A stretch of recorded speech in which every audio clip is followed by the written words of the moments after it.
The Dunedin Gymnastics Academy will have to write off more than $100,000 worth of equipment after health and safety tests last week revealed traces of asbestos. The gym is closed, equipment has had to be destroyed, and its more than 600 members have been forced to find alternative places to train. Academy Director Carmel Leslie says this should act as a warning to other businesses as the new Health and Safety at Work Act comes into effect. The Academy is now fundraising to replace the equipment it's lost. Well, we're looking currently, for a replacement value of around $153,000.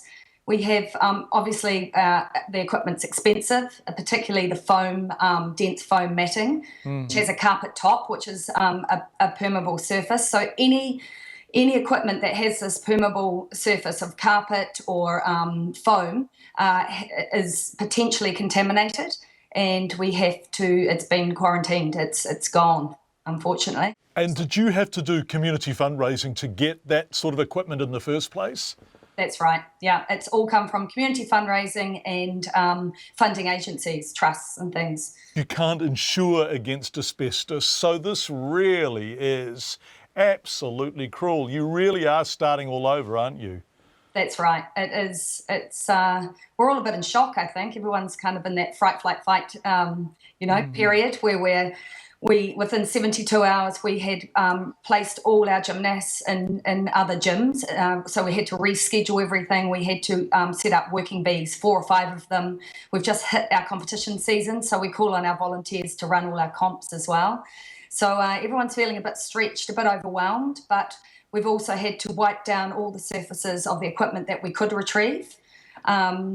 And that's been overseen by Southern Insulation. So we are starting again. We've just started looking at funding agencies and doing funding applications and set up this Give a Little page, which has started small and it's gaining a bit of momentum. Well, I suspect it's because not many people know about it.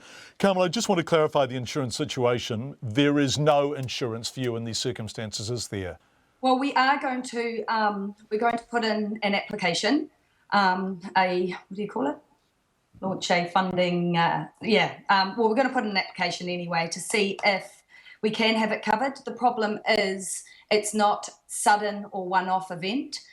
We'd have to prove that was the case. And my guess is this is, happened over a period of time. Also, our landlord is not insured for asbestos. But he does feel some legal obligation to help us, but we're going through that process at the moment and waiting to hear from his lawyers. So right. So you really do have your fingers crossed. Who's your insurer? Our insurer is CPF, and Aon are our broker.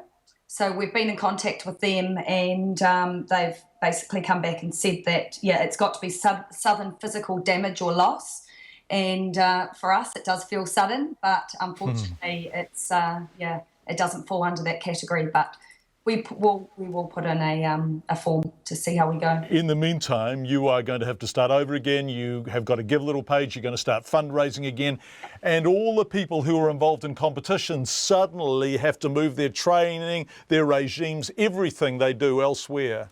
And we've done really well. We've got a few smaller clubs here who have accepted in our junior gymnasts. For our more senior Otago and New Zealand reps, this is a real blow because obviously we've hit competition season. They've got their goals to get to nationals and higher honours, and they can't train in these smaller gyms. It's a health and safety issue. We've got to have proper matting for them and right equipment. So it's a bit hickledy-pickledy at the moment, but we're doing our best,